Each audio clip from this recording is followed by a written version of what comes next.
ನಿನ್ ಜೀವಿತ ಮುಕ್ತಿ ಇಲ್ಲ, ನಿನ್ ಲೈಫಿನಲ್ಲಿ ಯಾವುದು ಖುಷಿನೇ ಪಡಲ್ಲ. ನೀನ್ ಅನ್ಕೊಂಡಿದ್ದೆಲ್ಲ ನಿನಗೆ ಸುಳ್ಳಾಗ್ತದೆ. ಎಲ್ಲ ಚಟಗಳು ಬಿಟ್ಕೊಟ್ಟೆ, ಎಲ್ಲ ಹೇಳಿದ ಪ್ರಕಾರ ದೇವರ ವಾಕ್ಯ ಪ್ರಕಾರ ನಡೆಯಕ್ಕೆ ಪ್ರಾರಂಭ ಮಾಡಿದೆ.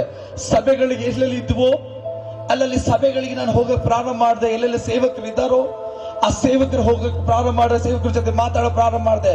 ಆದ್ರೂ ಎಷ್ಟು ನಾನು ದೇವರ ಜೊತೆ ಕಲಿತಾ ಬರ್ತಾ ಇದ್ದನೋ ಅಷ್ಟೆಲ್ಲದರಿಂದಲೂ ತುಂಬಾ ದುಃಖಗಳೇ ಅನುಭವಿಸ್ತಾ ಬರ್ತಾ ಇದ್ದೆ. ಯಾಕೆಂದ್ರೆ ಸೈತಾನ್ ಹೇಳ್ತಾ ಇತ್ತು ದೇಹದಲ್ಲಿ ಬಂದು, ನೀನ್ ಎಷ್ಟು ಮಾಡಿದ್ರು ನೀ ಇದ್ರ ಒಳಗಡೆ ಹೊರಗೆ ಬರಲ್ಲ, ಯಾಕಂದ್ರೆ ನಾನು ಎಲ್ಲ ಜಯಿಸಿದ್ದೀನಿ. ಹಂಗಂದಾಗೆಲ್ಲ ಆತ್ಮ ಅಳ್ತಾ ಇತ್ತು. ಎಲ್ಲ ಕಷ್ಟದ ಮೇಲೆ ಕಷ್ಟ, ಕಷ್ಟದ ಮೇಲೆ ಕಷ್ಟ. ಎಲ್ಲೆಲ್ಲಿ ಸೇವಕರು ಇದ್ದಾರೋ ಅವ್ರಿಗೆ ಕಾಂಟ್ಯಾಕ್ಟ್ ಮಾಡೋದು, ಅವ್ರಿಗೆ ಹೇಳ್ತಾ ಇದ್ದೆ ಇಷ್ಟು ಪ್ರಾಬ್ಲಮ್ ಇದೆ ಪಾಸ್ಟ್ರೆ, ಪ್ರೇಯರ್ ಮಾಡ್ರಿ.